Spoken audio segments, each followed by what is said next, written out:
नमस्कार। अखंड भारत से इंडिया सीरीज में आपका स्वागत है। इस the chronology of Indian kingdoms सतयुग से 20वीं शताब्दी सी की सीरीज में हम जानेंगे सतयुग से आज के इंडिया तक के साम्राज्यों का सफर। साथ ही हम जानेंगे इन साम्राज्यों की कुछ खास बातें और उनके समय में होने वाली कुछ महत्वपूर्ण घटनाएं और निर्माण। इस सीरीज का यह 5वां चैप्टर है।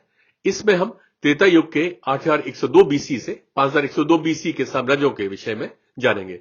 यह कालखंड सत्यवान और सावित्री के शाल्व साम्राज्य के लिए जाना जाता है। तो चलिए शुरू करते हैं आज का यह चैप्टर। इस सीरीज में बताई जानकारी और चित्र विभिन्न किताबों व वेबसाइट से एकत्रित करी गई हैं। इन सभी का सत्यापन हर पृष्ठ के नीचे दिए गए विवरण से किया जा सकता है। इसको बनाने में जो जानकारी और चित्र दिखाए गए हैं, हम उन सभी पुस्तक व वेबसाइट के लेखक और प्रकाशकों को इसके लिए पूरा श्रेय देते हैं व उनका आभार और हार्दिक धन्यवाद करते हैं। आंध्र साम्राज्य त्रेता युग से 331 बीसी तक रहा। वहां की राजधानी महाराष्ट्र में पैठण, जैसे पहले प्रतिष्ठान कहते थे, थी। आंडीर यहां के पहले राजा थे। आंडीर विम्सा के वंशज थे, जो कोसल साम्राज्य के राजा वैवस्वत मनु के पुत्र थे। आंध्र साम्राज्य के बाद आभीर और तेलंग साम्राज्य आए थे। यवनों ने राजा आंडीर को हराया था। आंडीर ने आधिपत्य स्वीकार नहीं किया और दक्षिण भारत में स्थानांतरित हो गया और आंध्र राज्य की स्थापना की। राजा आंडीर के पुत्र पांड्या ने पांड्या साम्राज्य, केरल ने चेर साम्राज्य, चोल ने चोल साम्राज्य, पल्लव साम्राज्य, कुल्ल ने कुल्ल साम्राज्य की स्थापना की, जो विंध्य के दक्षिण में स्थित थे। 3218 बीसी में भगवान कृष्ण ने कंस के मारे जाने पर पहले आंध्र के एक पहलवान चानूर को मार डाला था। कुछ आंध्र साम्राज्यों के योद्धा महाभारत युद्ध में कौरवों की ओर से लड़े। शेष को सहदेव ने किसी अश्वमेध यज्ञ के दौरान पराजित किया। आंध्र साम्राज्य राम रावण युद्ध और महाभारत के समय में भी था। पांड्य साम्राज्य त्रेता युग से 600 बीसी तक रहा। वहां की राजधानी तमिलनाडु में कोरकाई, मदुरई, तेनकाशी, तिरुनेलवेली, विजयनगरम थी। पांड्य यहां के पहले राजा थे। पांड्य विम्सा के वंशज थे, जो कोसल साम्राज्य के राजा वैवस्वत मनु के पुत्र थे। पांड्य साम्राज्य के बाद में प्रारंभिक पांड्य साम्राज्य संगम युग आया। पांड्य वंशज के अलग अलग समय पर शासन किया, जो इस प्रकार है। अज्ञात समय से 600 बीसी तक पांड्य साम्राज्य, 600 बीसी से 460 बीसी तक प्रारंभिक पांड्य साम्राज्य संगम युग, 103 बीसी से 88 बीसी तक अपने वर्तमान निर्वासन के दौरान श्रीलंका का अनुराधपुर साम्राज्य, 580 सीई से 960 सीई तक पांड्य प्रथम साम्राज्य, 1251 सीई से 1345 सीई तक पांड्य द्वितीय साम्राज्य। मदुरै शहर मूल रूप से एक जंगल था, जिसे कदम्ब वनम के नाम से जाना जाता था। एक दिन धनंजय नाम के एक किसान, जो जंगल से गुजर रहा था, ने देखा कि इंद्र एक कदम की पेड़ के नीचे एक स्वयंभू या स्वयं निर्मित लिंगम की पूजा कर रहे थे। किसान धनंजय ने तुरंत राजा कुलशेखरन पांड्या को इसकी सूचना दी। कुलशेखर पांड्या ने जंगल को साफ किया और लिंगम के चारों ओर एक मंदिर बनाया।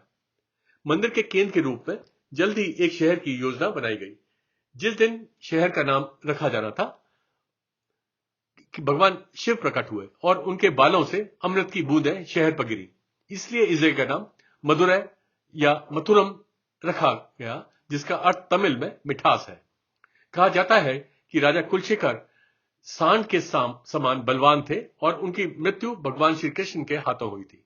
महाभारत काल के दौरान राजा माल्यध्वज और उनकी पत्नी कंचनमाला की बेटी था गई, जिन्होंने मीनाक्षी कहते हैं। मीनाक्षी की कहानी यह है। राजा माल्यध्वज पांड्य की कोई संतान नहीं थी, इसलिए उन्होंने अपनी पत्नी कंचनमाला के साथ एक यज्ञ किया और भगवान शिव से उन्हें एक पुत्री देने की प्रार्थना की। पवित्र अग्नि से एक 13 स्तन वाली कन्या प्रकट हुई। जब माल्यध्वज और उनकी पत्नी ने कन्या के असामान्य रूप पर अपनी चिंता व्यक्त की, तो एक दिव्य आवाज ने उन्हें कन्या की शारीरिक बनावट पर चिंता न करने का आदेश दिया और सूचित किया कि जैसे ही अपने भावी पति से मिलेगी, तभी उसका तीसरा स्तन गायब हो जाएगा। राहत प्राप्त राजा ने उस कन्या का नाम मीनाक्षी रखा और नियत समय में उसे अपने उत्तराधिकारी के रूप में ताज पहनाया। मीनाक्षी ने मदुरै पर शासन किया और पड़ोसी राज्यों पर भी कब्जा कर लिया।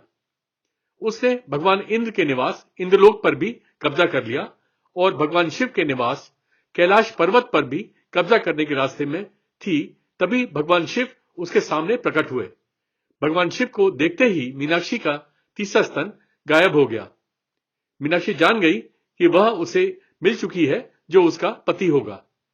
भगवान शिव ने सुंदरेश्वर का रूप धारण किया और मीनाक्षी ने देवी पार्वती का अवतार लिया और वह दोनों मदुरै लौट आए जहां उनका विवाह हुआ। आज भी विवाह समारोह हर साल चिथराई तिरुविजा के रूप में मनाया जाता है, जिसे तिरुकल्याणम या भव्य समारोह के नाम से भी जाना जाता है। पांड्य राजाओं ने संगम नामक साहित्यिक सभाएं इकट्ठी की। इन सभाओं को मूल रूप से कूटम के नाम से जाना जाता था, जिसका अर्थ तमिल में सभा होता है। 970 से 931 बीसी में इजराइल साम्राज्य के राजा सुलेमान के सिंहासन के निर्माण में प्रयुक्त सागौन की लकड़ी किल्लोन या कोल्लम समुद्री बंदरगाह से ले जाई गई थी। उनके शासनकाल के प्रमुख निर्माण मदुरै में मीनाक्षी मंदिर या मीनाक्षी मदुरै अम्मन मंदिर, अरुलमिगु मीनाक्षी सुंदरेश्वर मंदिर उनके शासनकाल के दौरान बनाया गया। ऐसा कहा जाता है कि पांड्य समाज पर शासन करने वाले राजा कुलशेखर पांड्या ने भगवान शिव द्वारा अपने सपने में दिए गए निर्देशों के अनुसार मंदिर का निर्माण उस स्थान पर किया जहां भगवान शिव ने मीनाक्षी से विवाह किया था। 1311 सी में मलिक काफूर, जो एक हिजड़ा था और दिल्ली सल्तनत खिलजी राजवंश का जनरल था, ने मदुरा शहर को लूट लिया और मदुरै मीनाक्षी अम्मन मंदिर को नष्ट कर दिया। 14वीं शताब्दी सी में मदुरै सल्तनत ने मंदिर को और नुकसान पहुंचाया और मंदिर से बहुत धन राशि प्राप्त की। 14वीं शताब्दी सी में विजयनगर साम्राज्य के हिंदू राजाओं द्वारा मंदिर का जीर्णोद्धार कराया गया। 16वीं शताब्दी सी की शुरुआत में विश्वनाथ नायक, जो विजयनगर साम्राज्य के तहत मदुरै के वायसराय थे, ने मंदिर का पुनर्निर्माण किया। बाद में 1630 सी से 1659 सी के दौरान मदुरै नायक वंश के तिरुमाला नायक ने मंदिर का विस्तार किया। पांड्य साम्राज्य राम रावण युद्ध और महाभारत के समय में भी था। केरल साम्राज्य त्रेता युग से 430 बीसी तक रहा। वहां की राजधानी तमिलनाडु में करूर और केरल में कोडंगलूर, कोल्लम, कुजिमुर, थुंडी थी। केरल यहां के पहले राजा थे। केरल विमसा वंश के थे, जो कोसल साम्राज्य के राजा वैवस्वत मनु के पुत्र थे। केरल साम्राज्य के बाद मुशिक साम्राज्य और प्रारंभिक चेर साम्राज्य संगम युग आए थे। केरल साम्राज्य को चेरनाडु या उद्र केरल या कोंगो चेर या कोडंगलूर चेर या चेर पेरुमल या कुलशेखर साम्राज्य के नाम से भी जाना जाता था। केरल समाज के वंशजों को चेर कहा जाता था। केरल वंशजों ने अलग अलग समय पर शासन किया, जो इस प्रकार है। अज्ञात समय से 430 बीसी तक केरल साम्राज्य, 430 बीसी से 710 सी तक प्रारंभिक चेर साम्राज्य संगम युग, 800 सी से 1102 सी तक दूसरा चेर साम्राज्य। भगवान विष्णु के अवतार परशुराम ने अपना युद्ध कुल्हाड़ी समुद्र में फेंक दी। परिणाम स्वरूप केरल की भूमि समुद्र में से प्रकट हुई। इसे परशुराम क्षेत्रम के नाम से भी जाना जाता है। केरल साम्राज्य 3000 बीसी में एक प्रमुख मसाला निर्यातक था। 586 बीसी में यहूदी बेबीलोनियन युद्ध, जो मेसोपोटामिया के नव बेबीलोनियन साम्राज्य या कज़िन साम्राज्य और यहूदी साम्राज्य के बीच लड़ा गया था, जिसमें नव बेबीलोनियन साम्राज्य की जीत हुई थी। नव बेबीलोनियन साम्राज्य ने यरूशलेम शहर को लूट लिया और यरूशलेम इजराइल में स्थित सुलेमान मंदिर को नष्ट कर दिया। परिणाम स्वरूप 562 बीसी में इजराइल से यहूदी भागकर केरल समाज में बस गए। केरल के वायनाड जिले में इड़क्कल गुफाओं में 6000 बीसी की नक्काशी में मानव बस्तियां दिखाई गई हैं।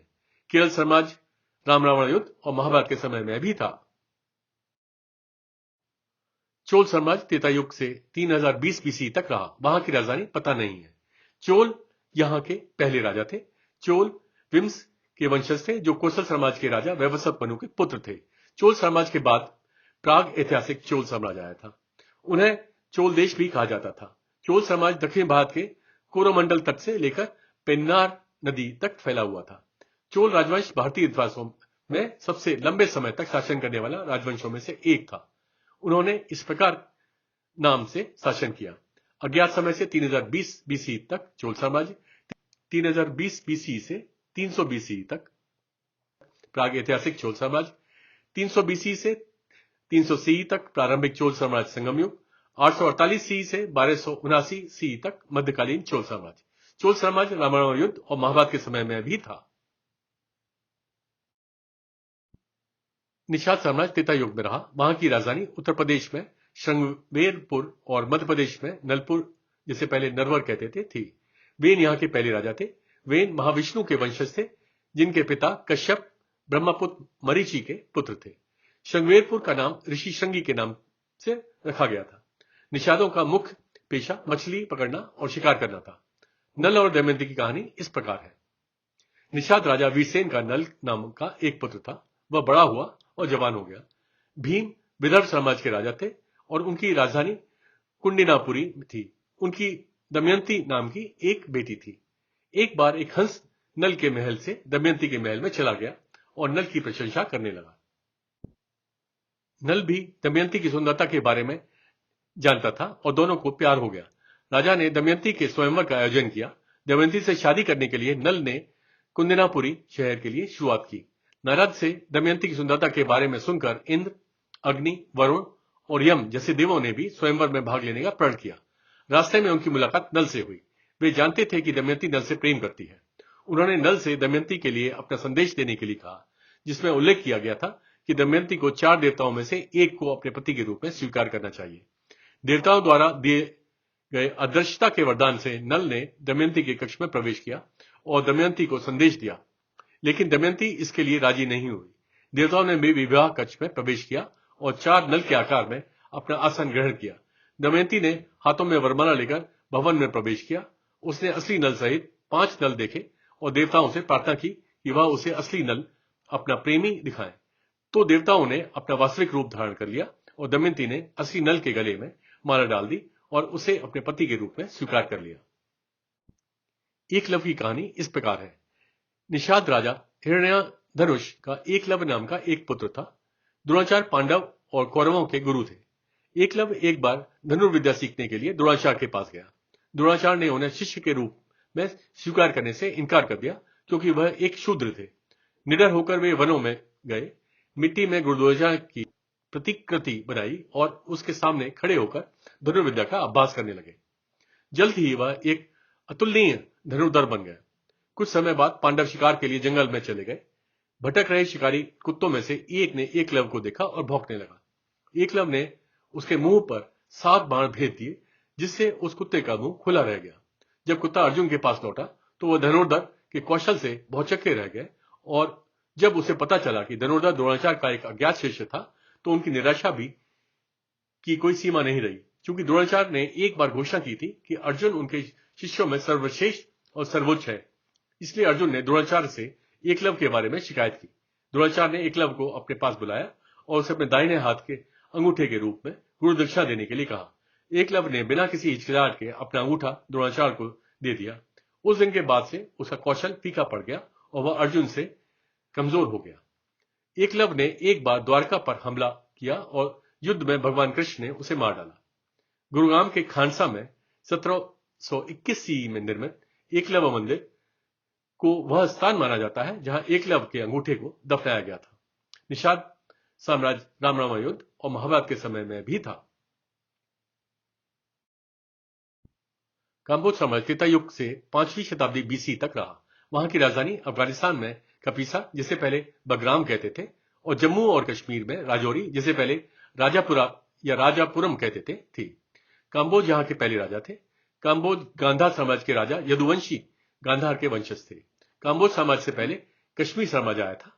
काम्बोज साम्राज्य के बाद शायद कपीसा साम्राज्य आया। काम्बोजा साम्राज्य ताजिकिस्तान, अफगानिस्तान, पाकिस्तान और उज्बेकिस्तान में था। महाभारत काल के दौरान इसे परम काम्बोज साम्राज्य कहा जाता था।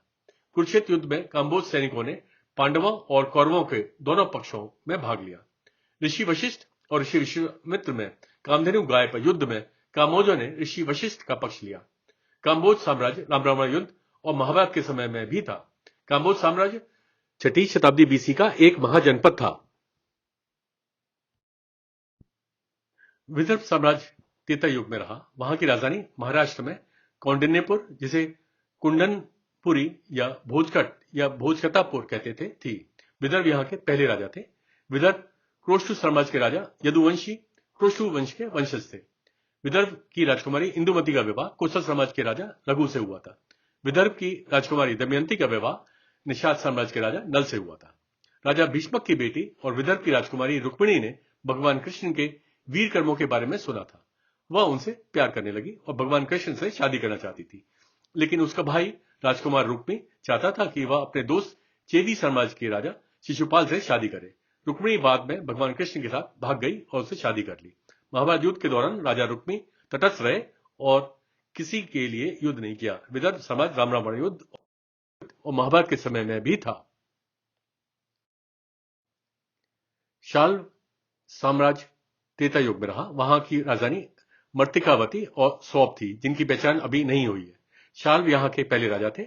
शाल्व ययाति पुत्र पुरुवंश के वंश में जन्मे निषाद के वंशज थे। मर्तिकावती और सौभा को सौभाग्य नगर भी कहा जाता है। यह हस्तिनापुर शहर के पास मानी जाती है। शाल्व साम्राज्य, जिसे एक कारुकुक्षी भी कहा जाता है, जो अरब सागर के साथ द्वारका के उत्तर में तटीय राज्य था। शाल्व साम्राज्य के राजा द्युमत्सेन अंधे हो गए थे। उसके अंधेपन का फायदा उठाकर एक पुराने दुश्मन ने उसका राज्य ले लिया।